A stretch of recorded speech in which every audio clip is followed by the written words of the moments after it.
Assalamualaikum warahmatullahi wabarakatuh. Selamat pagi anak-anak. Waalaikumsalam warahmatullahi wabarakatuh. Pagi Ibu. Bagaimana kabar kalian hari ini? Alhamdulillah luar biasa. Allahu Akbar. Baik, alhamdulillah ya kalau anak-anak ibu semuanya sehat. Sepertinya semuanya semangat. Hari ini ada yang tidak masuk? Hadir Semua ya? Iya. Berarti rajin-rajin banget ya anak ibu. Oke, sebelum kita mulai pembelajaran hari ini, alangkah lebih baiknya kita berdoa terlebih dahulu agar pembelajaran kita lancar. Berdoa mulai. Berdoa selesai. Oke, sebelum kita masuk ke pembelajaran hari ini, ibu mau tanya dulu nih, kira-kira ada yang masih ingat nggak materi pembelajaran kita sebelumnya tentang apa? Ya, boleh Putri. Minggu lalu kita belajar tentang sifat-sifat garam yang terhidrolisis. Ya, benar banget. Jadi materi kita minggu lalu itu tentang garam. Nah, sebenarnya masih berkaitan dengan materi kita hari ini. Kalau kemarin kita itu garam itu terbentuk dari yang namanya asam dan basa.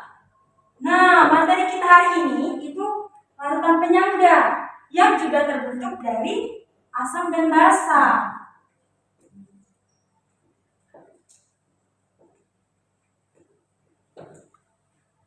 Oke. Terus nanti mekanisme pembelajaran kita, nanti ibu akan jelaskan materi. Terus nanti kalian akan nonton video sebentar. Nanti ibu bagi LKPD buat kalian berdiskusi dan dilanjutkan dengan pemaparan hasil diskusinya.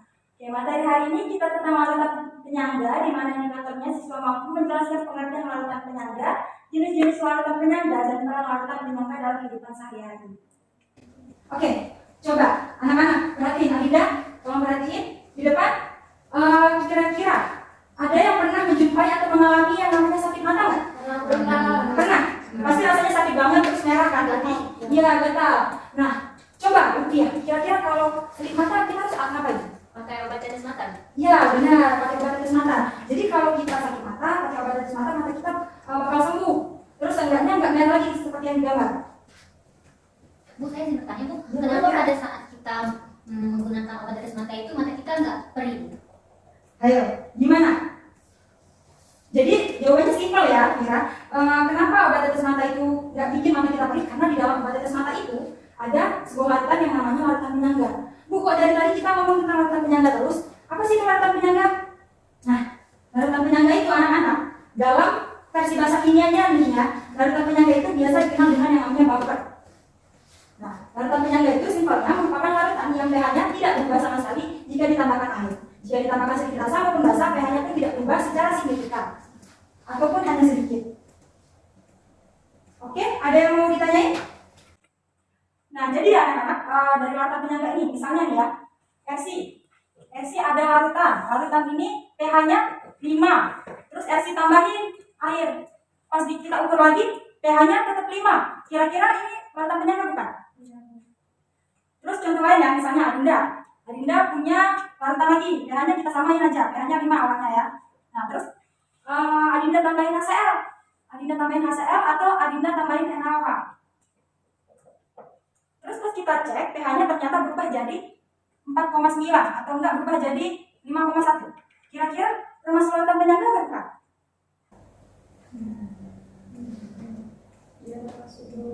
Termasuk. Kenapa Irfan termasuk? Karena larutan penyangga itu pH-nya tidak berubah secara signifikan atau hanya sedikit berubahnya, Bu. Sedangkan itu kan hanya sedikit berubahnya. Ya, benar banget yang disampaikan Irfan. Boleh tepuk tangan untuk Irfan? Oke, di sini untuk biar kalian lebih paham lagi mengenai larutan penyangga, itu ada video yang bisa kalian saksiin. Silakan diperhatikan ya anak-anak. Nah, di sini dapat kita lihat Ini bakar asam. dari asam kita yang berwarna merah seperti asam lemak dan CH3COOH yang berwarna hijau seperti asam aminoasida. Di mana molekul dari masing-masing zat tersebut bergerak secara bebas. Ini bakar asam. Bagaimana Tambahin asam. asam kita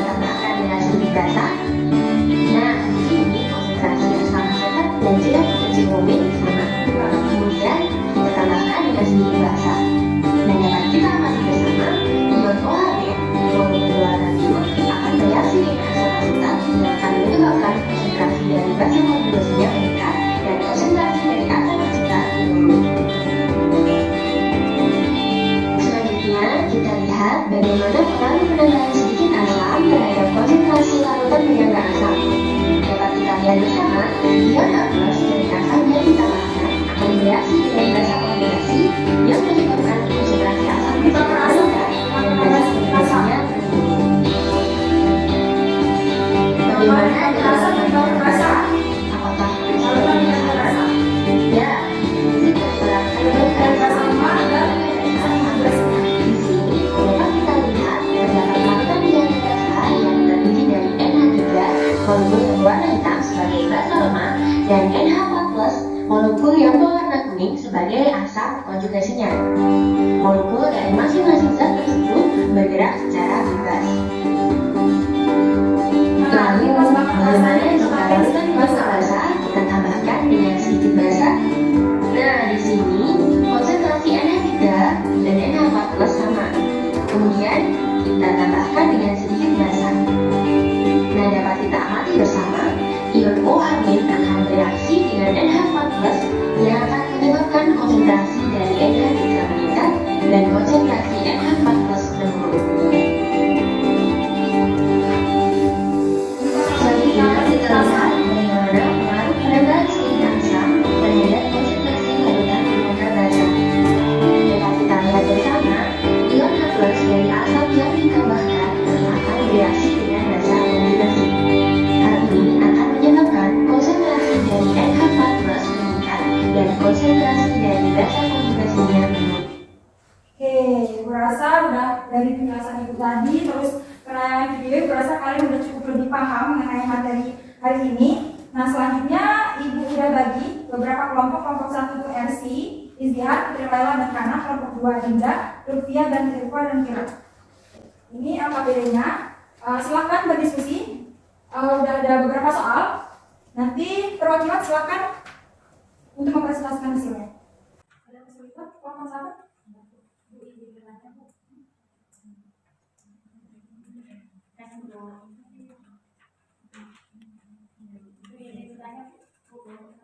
Ya.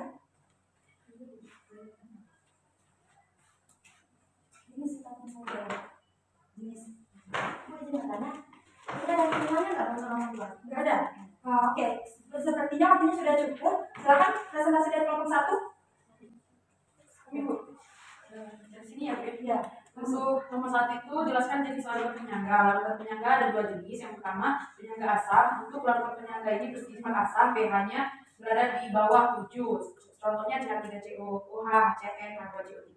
Yang kedua penyangga basa, bersifat basa, pH-nya lebih dari 7. Contohnya NH3 dan asam konjugasi. Itu. Oke, kembali dulu buat saya. Selanjutnya silakan presentasikan. Ya.